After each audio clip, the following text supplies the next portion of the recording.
तो नमस्कार दोस्तों। हमें तो पता ही है कि एक कंपनी के पास तरह तरह के एसेट्स होते हैं और एक कंपनी अपने उन्हीं एसेट्स को यूज करके अपने बिजनेस को और भी आगे ले जाती है।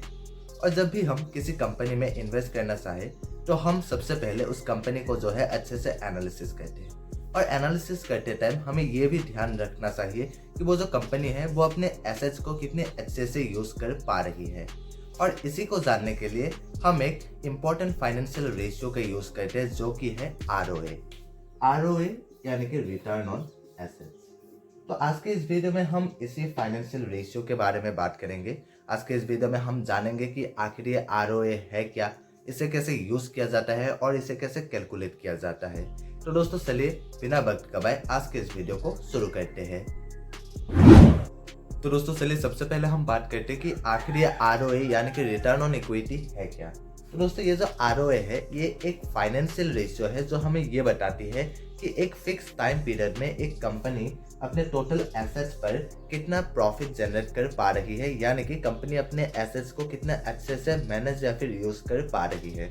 और अगर हम बात करें इसके कैलकुलेशन यानी कि इसके फॉर्मूले की, तो वो है ROA equal to net income divided by average total assets. ये जो नेट इनकम है वो हमें कंपनी के इनकम स्टेटमेंट से मिलता है और ये जो एवरेज टोटल एसेट्स है उसे हम कंपनी के बैलेंस शीट से निकाल सकते हैं। दोस्तों चलिए अभी हम एक एग्जांपल के साथ ROA यानी कि रिटर्न ऑन एसेट्स को अच्छे से समझते हैं। तो मान लीजिए एक कंपनी है XY लिमिटेड और इस कंपनी के जो अगर हम फाइनेंशियल ईयर 2022 में इसके नेट इनकम को देखें तो मान लीजिए वो है 500 करोड़। और किसी भी कंपनी के एवरेज टोटल एसेट्स को निकालने के लिए हम कंपनी के स्टार्टिंग टोटल एसेट्स को प्लस करते हैं एंडिंग टोटल एसेट्स से, फिर इसे डिवाइड करते हैं 2 से। तो मान लीजिए कंपनी XY लिमिटेड के जो है जो स्टार्टिंग टोटल एसेट्स है वो मान लीजिए है 2500 करोड़ और कंपनी का जो एंडिंग टोटल एसेट्स है वो मान लीजिए है 3300 करोड़। और इसे अगर हम इसके 2 से डिवाइड करते तो वो हो जाएगा 2900 करोड़, यानी कि कंपनी XY लिमिटेड का जो एवरेज टोटल एसेट्स है वो है 2900 करोड़।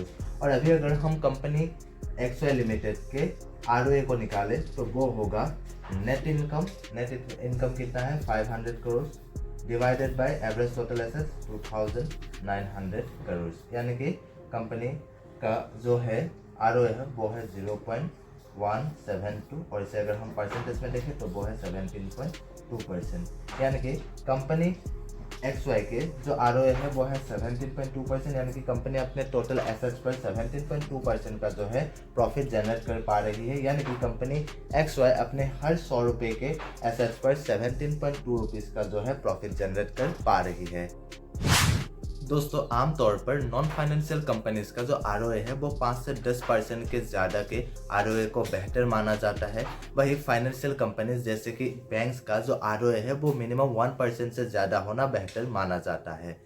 ये जो ROA है ये किसी भी कंपनी के एसेट्स से प्रॉफिट निकालने का जो है एबिलिटी को दर्शाती है और इसीलिए किसी भी कंपनी के अगर ROA साल दर साल जो है वो अगर बढ़ रही है तो इससे हमें ये पता चलता है कि वो जो कंपनी है वो अपने एसेट्स को यूज़ करने में एफिशिएंट होती जा रही है, जो कि एक काफ़ी इम्पॉर्टेंट बात है उस कंपनी के फ्यूचर ग्रोथ के लिए। और इसीलिए जब भी हम किसी कंपनी के एनालिसिस करते हैं तो उस टाइम पे जो है हमें उस कंपनी के लास्ट 5 से 7 सालों के जो है ROA को भी देखना चाहिए। और अगर आप इसे कंपैरिजन करने के लिए यूज़ करते हैं तो कंपैरिजन करते टाइम एक बात का हमेशा ध्यान रखिएगा, वो जो कंपनी है वो हमेशा सेम इंडस्ट्री की होना चाहिए, क्योंकि ROA का जो रेंज है वो अलग अलग इंडस्ट्रियों के लिए जो है वो अलग अलग होता है। तो दोस्तों आज के लिए बस इतना ही, और अगर आपको ये वीडियो पसंद आया तो प्लीज़ लाइक करिए और अगर आप इस चैनल पर नए हैं तो प्लीज़ सब्सक्राइब भी कर दीजिए। और अगर आप मुझे इंस्टाग्राम में फॉलो करना चाहते हैं तो लिंक डिस्क्रिप्शन में दिया गया है।